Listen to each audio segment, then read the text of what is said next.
The best part about a heckle is when people hear it. If you do a heckle when people are clapping, they don't hear it, therefore they don't know it's funny. It's a good heckle though, don't worry. What I said was, you sound just like that guy.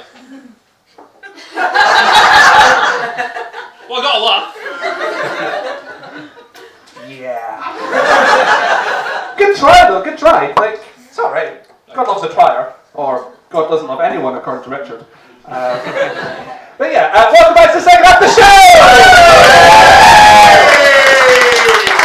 But yeah, one thing I didn't bring up before, but if you want, heckle me, especially if I mention poo, I won't again.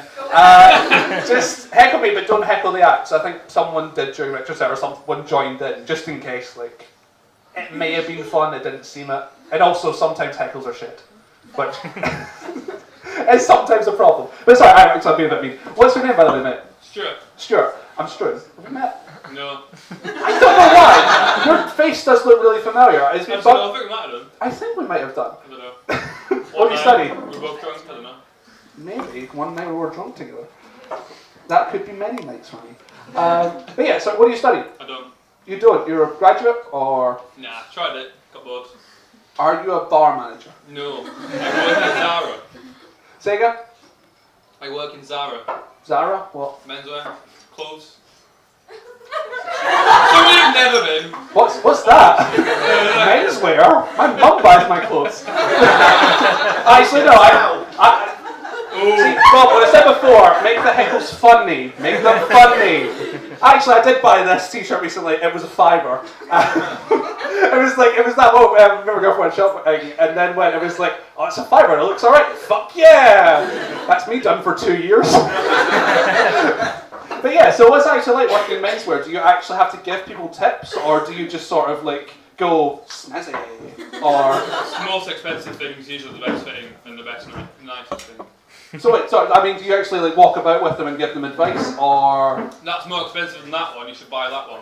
Oh, so you actually give them advices on the stuff they should buy that's cheaper? No. Not more expensive, so you should buy the actual pricey stuff. Commission. You get commission? Yeah. What's that like? Good. Wow. You don't get commission from any piece of soap you put in a box. Sadly. One day I actually spent 8 hours and put 6,000 soaps into boxes. Woo, not bad. It's doing better. It's better than paying off a student loan. And the worst part is that's for 48 quid. Think of that mathematically. I haven't, but that's because I've actually just thought of this story now for some reason. This is weird. It's just part of stream of consciousness coming out, and it's that moment where you wait for a punchline, and it's a gamble. It's sort of weird doing comedy. Like whenever you do a joke and it sort of fails, you're just looking back at this judgmental stare staring back at you. It's the same judgmental stare as your girlfriend's teddy watching you have sex with her. Don't worry, folks. My girlfriend's teddy. I do mean my teddy. But yeah. So I actually had to ask you, what is it you study as well? Sorry, I didn't catch your name as well. Oh, Anne. Anne, what is it you study, Anne? Biology. Oh, nice. You're actually like working in science as well, so it's like Yeah. there's at least some research and stuff you can find for work afterwards. Well, hopefully. So what year are you in? 4th year. Oh, so you're actually well done for coming out. I thought like most people that I know have made excuses for not coming out. I'm in 4th year, got shit going on, and then what's that shit? but yeah, thanks so much for coming out. Do you guys get dissertations and stuff? Yeah, it was handed in on the 11th, so. Someone lied to me. They said they've got their dissertation to hand in, and they're not here. Although the worst part is actually my flatmate. This is a source of punchline for 3 people now. But my flatmate, I tapped at the door saying, "Oh, you coming out tonight?" And he was asleep. He was trying to have a midday nap, and he said, "Oh, you coming out?" And he was like, "Yeah, probably." And he hasn't appeared. I don't like him. He never does the dishes. I never knew this, that I turned into this sort of domestic, like, pernickety person. It's like, oh, you never do the dishes. It's like that one where it's like, you cook and you don't clean up after yourself. I never thought I'd become one of those people, but it's like, you've left mould in the plates. He collects Lego pieces, right? And what I'm tempted to do one time is when he's never out, which is the problem, is go into his room, take one of the pieces of Lego off one of the heads off of it, and then drop it in the mould. And just wait until he finds the mouldy plate. and then finds the Lego head staring back at him. And it's just that moment where it's like, karma rules in that way, because it makes it actually worse. I don't tell him. And then, it depends on how long he finds out the mold's there, and the mold is growing at that point, and he finds more Lego sort of surrounded by mold. I think this story is funnier than you give me credit for. But sadly, this is a democracy. Unlike if Richard had his way. I would actually... See, as I said before, I'm just rambling and don't know what I'm actually saying. So, we're going to move back to Gary, because Gary has a fantastic story, and I imagine he has more. I'm just going to take that guess here. So, Gary, do you actually, actually, one thing about it, with the junkies on Valentine's Day, was this like a junkie date they were both going on? Two of them were online. The other boy came in halfway through. So he came in halfway through the date and ruined the date? Pretty much, yeah. That's worse. That's even... He was trying to be romantic, this junkie. And he failed miserably at it. So, what, was he the one with the knife, or was he the other one? No, he was the one with the knife. There's How romantic can you be? Yeah, exactly. That is... When you're both on your face on meth, there's not really that much you can... When you're off your face on meth, that is true. But when you're off your face on meth, everything sounds romantic. I should know. You've got a lucky night tonight, Claire. She's now fist pumping. But yeah, that's the thing, like, so... I just love the mindset. So where are you actually in Dundee? Where's your pub? Like, Nichols, the new place just opened. so it's not even that bad an area, like... Oh no, I used to work in Lloyd's beforehand, that's where all these stories are coming from. Ah, right. So come on, if you've got another junkie story that's nearly as good as that. Not really junkie stories, but actually no, I have a boy on the dance floor collapsed one time after taking a shitload of drugs. He proceeded to shit himself. Which the police then let him go upstairs and get washed up in the toilets. Which then me and a new started only worked there an hour, had to clean the place. So she went into one of the cubicles and there was shit all over the doors and walls, but the toilet itself was immaculate. That is impressive. Although I thought you'd learned one thing from my mistakes. Don't talk about poo. No one likes poo, shockingly enough. Sorry. Democracy rules again, it's not my fault. I'd find it hilarious, I find poo funny. But well, they don't, they're uncomfortable. But yeah, I'm going to move to folk that I actually know. This could go bad, this could go well. It's going well normally. But yeah, so, what is it actually you study? Sorry, James, I should say your proper name. Digital interaction design. What design? Digital interaction design. Digital interaction design. That's right, yeah. Never mind. Going back to business and... Come on, business isn't that bad. You actually have a plan of what you'd want to do, like... No, sorry, just complete doubt on his face there. Just like, I have no plan. I'm the same as you. My degree just sounds better than yours. Although every degree sounds better than a history degree. I like how no one laughed, but the history student, one of the history students actually said, "Oh yes, that is true." No.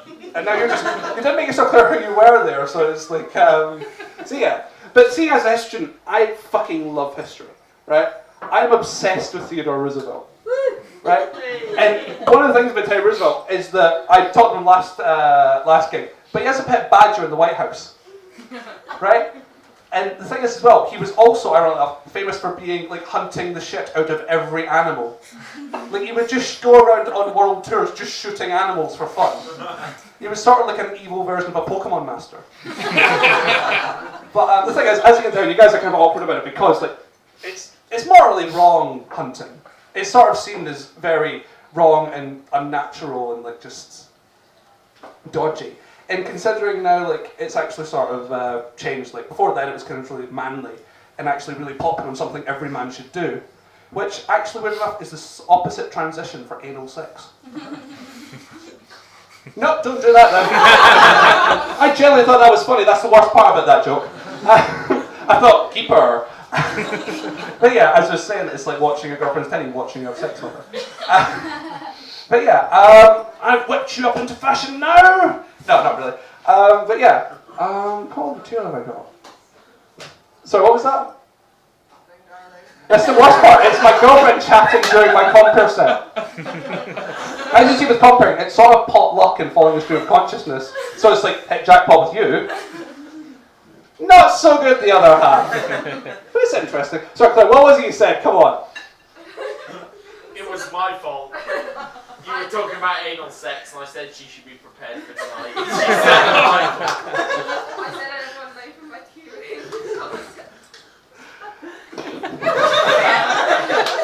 Do you see, Rob, actually, that's a very good heckle.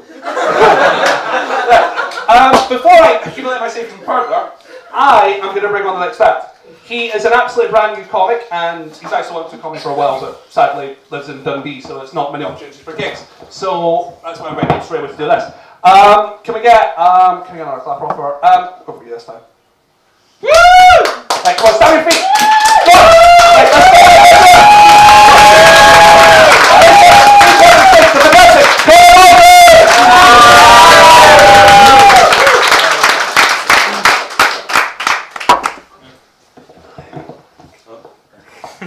How you doing? You alright? As mentioned there, my name is Conor Mulgoo. I'm 24 and I'm a student here in University of Dundee. So if anything, I'm a representative of all you sitting in here in the crowd, which is fucking awful, because you're going to be sitting there wondering, what is he saying? As you can tell from my very, very broad and deep accent, I'm of course from South Africa. Which is a lie. It's a terrible, terrible, terrible lie. I'm actually from Northern Ireland. There you go. Thank you very much, there you go. Which is, you know, maybe the biggest fucking joke of the night, that I'm from Northern Ireland. There you go. And it's an amazing thing, because I mean, I moved over here, I migrated and all that there crack shit. Just like my forefathers and all before me. We all fucked off, like, so I'm over here now and I meet a lot of people. And I was meant to say that I'm a nurse, I'm a student nurse, you know. Nobody laughs, it's not a joke. But I meet a lot of people and they'll say, really? Really? You're a student nurse? Because apparently, I mean, I usually have a shaved head, but I stopped that, you know, because I look a bit like a potato. Stopped that crack altogether, I grow my hair out. But apparently a lot of people, they don't want to be lying in bed and being treated by a 17-stone man with a shaved head and tattoos. Apparently that's only reserved for prison. You know? Which, you know, I don't think I'll be going there anytime soon. But you know, if nursing doesn't work out and stand-up doesn't work out, I can take up robbing post offices. So that'll be alright, I'm very fitted for that. So as I was saying, so I was being a student nurse, I go out and I go a lot of different places and all that there, and people, they meet me and they'll say to me, they'll go, "You're Irish. You're Irish. You're Irish.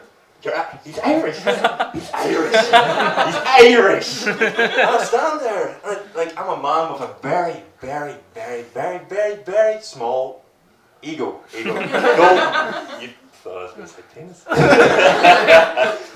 That's a joke in itself. You know, man with very small ego, so everybody's saying, "Oh, he's Irish. He's Irish. Isn't that amazing? He's Irish." I'm like, fucking aye.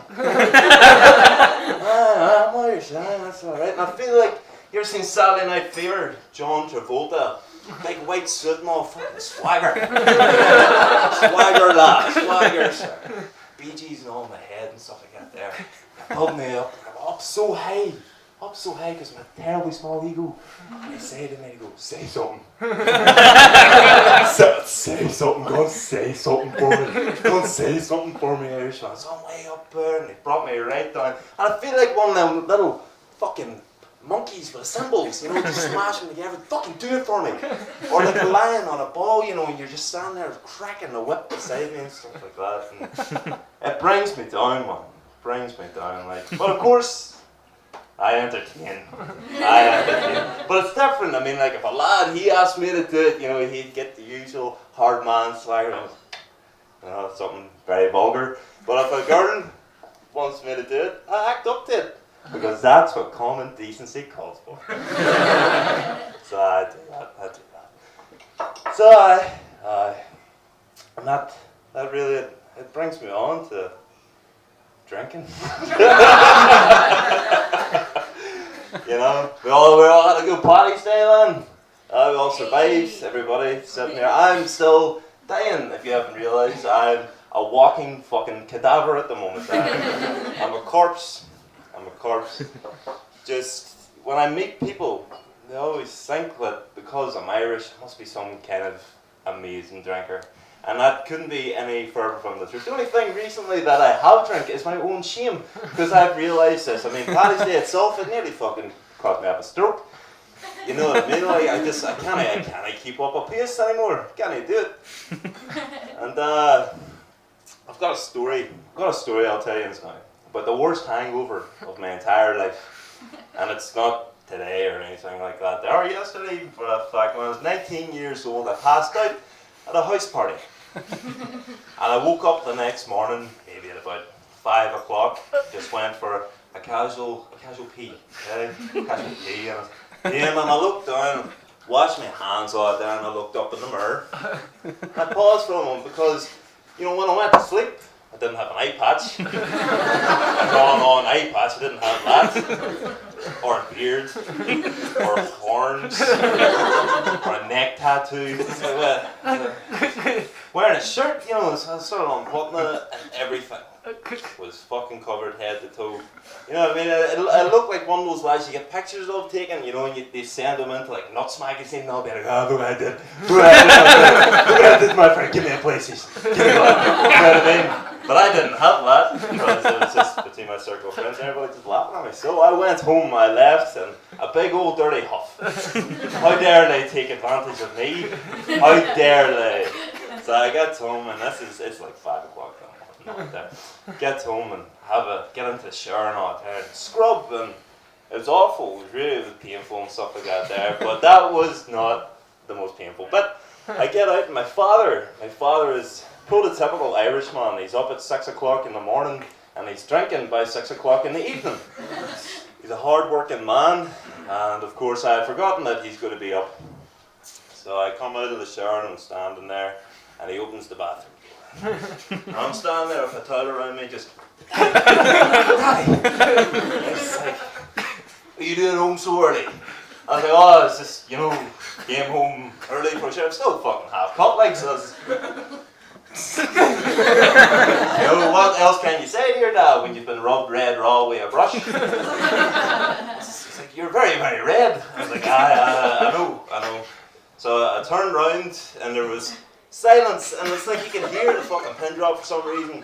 And I thought to myself, this is not good. And I turned round, so it was more of a and my dad was standing there in the doorway. He goes, what the fuck's happening, black boy?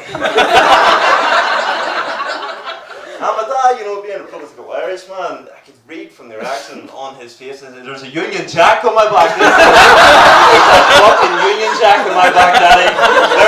There's a Union Jack on my back.